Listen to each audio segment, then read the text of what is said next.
अस्सलामु अलैकुम वरहमतुल्लाहि वबरकातुहू। ZKF न्यूज़ के साथ तारक मीर आपकी खिदमत में हाज़िर है। नाज़रीन, हमारा आज का जो व्लॉग है ये आज़ाद कश्मीर के दारुल हुकूमत मुज़फ़्फ़राबाद में होने वाली जो दहशत गर्दी है उसके हवाला से है।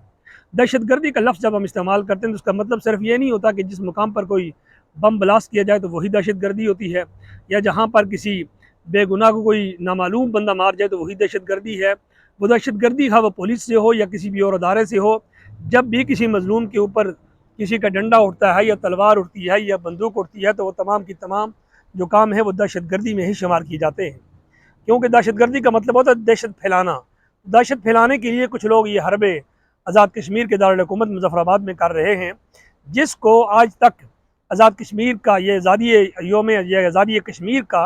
बेस कैंप कहा जाता रहा। दुनिया पूरी को हम बेवकूफ़ बनाते रहे कि हम आज़ाद कश्मीर और मकबूजा कश्मीर के लोगों की जंग हम जो है वो लड़ रहे हैं। लेकिन नाज़रीन, हम काफ़ी अरसे से देख रहे हैं, नाज़रीन काफ़ी अरसे से ये सूरत हाल नज़र आ रही है कि हमारे वकील जिन्होंने जंग लड़ने का दावा किया और जंग लड़ने के बदले जो वकालत की जो फ़ीस है वो भरपूर अंदाज में गुज़श्ता 73 बरस से वसूल की जा रही है। ऐसा नहीं कि ये जंग मुफ्त लड़ी जा रही है, बल्कि जिनके नाम पर जिनकी वकालत का जो है वो डंडोरे पूरी दुनिया में पीटे जा रहे हैं, उनके नाम पर उनके वजह से बेशुमार सहूलियात ऑलरेडी हमारी हुकूमत जो है वो मरकज़ी हुकूमतें हर साल जो है वो उठाती हैं।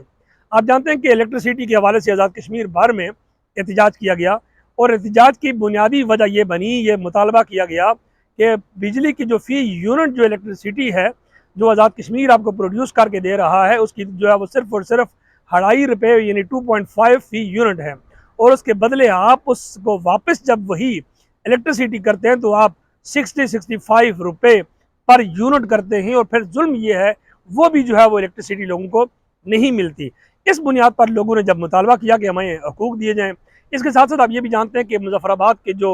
हुस्न था, जो दो दरियाए झेलम और नीलम थे, जो हाइड्रो पावर प्रोजेक्ट की वजह से उनका हुस्न बिल्कुल मान पड़ गया। जो मुज़फ़्फ़राबाद का जो मौसम था उसमें भी फ़र्क पड़ा, इसकी खूबसूरती में भी फ़र्क पड़ा। ये तमाम की तमाम चीज़ें नाज़रीन हुई, लेकिन अफसोस की बात यह है कि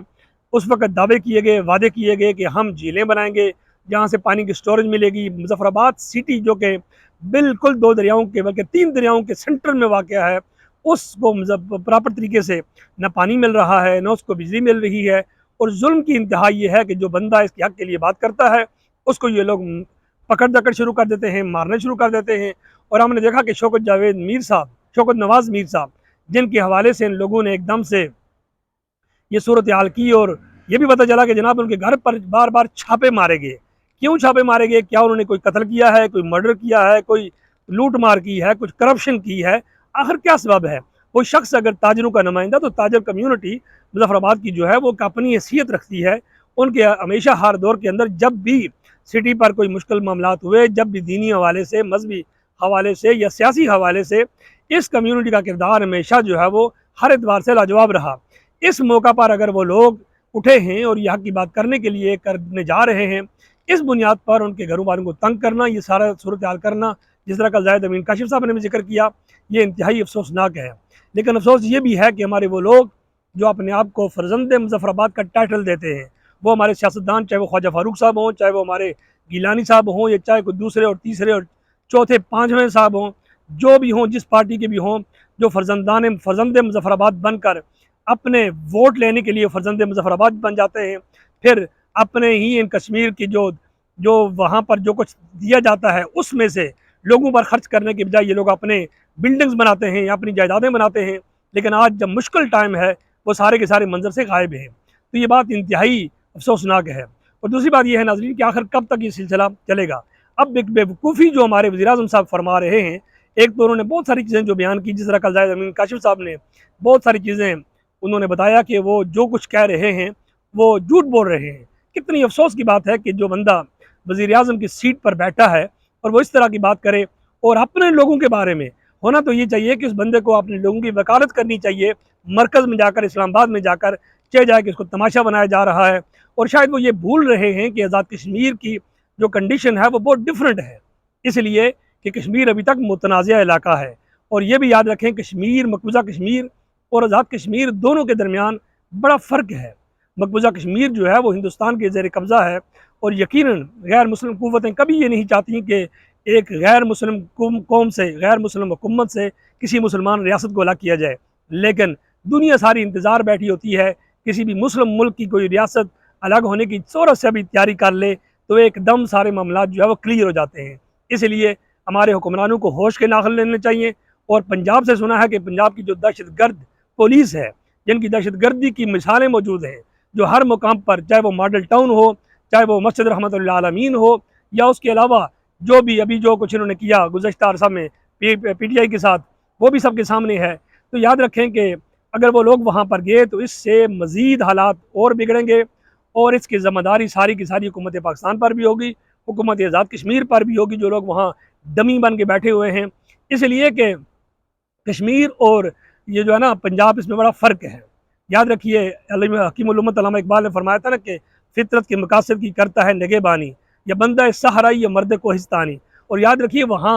سڑک کے احتجاج کے دو ہی راستے ہوتے ہیں، ایک نیچے دریا ہے، اوپر پہاڑ ہے، اور آپ وہاں کی آبادی سے واقف نہیں ہیں، نہ آپ وہاں کے علاقوں سے واقف ہیں۔ اس لیے کوئی بھی ایسی احمقانہ حرکت مت کیجیے گا جس کی بنیاد پر نقصان ہو۔ اس لیے کہ ہم نہیں چاہتے کہ پنجاب پولیس کا بھی یا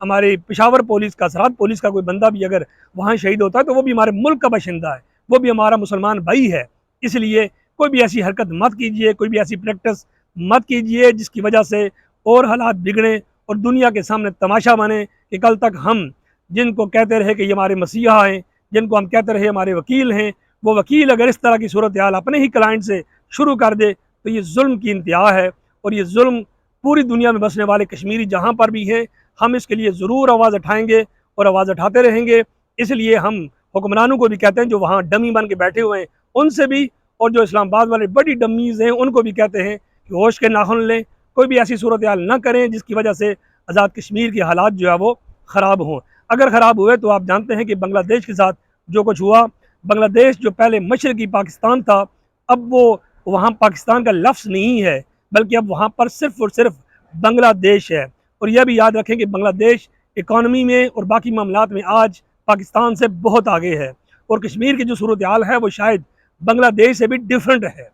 ان کے پاس اور کچھ بھی نہ ہو تو بجلی سب سے زیادہ بنیادی ضرورت ہے ہر انسان کی، اور اگر وہ اپنی بجلی ہی بیچیں تو پھر بھی وہ ان کے لوگ جو در بدر ملک پھرتے ہیں وہ اپنے معاملات وہاں رہ کر جو ہے وہ چلا سکتے ہیں۔ اور بے شمار وہ لوگ وہاں جو گھسائے گئے ہیں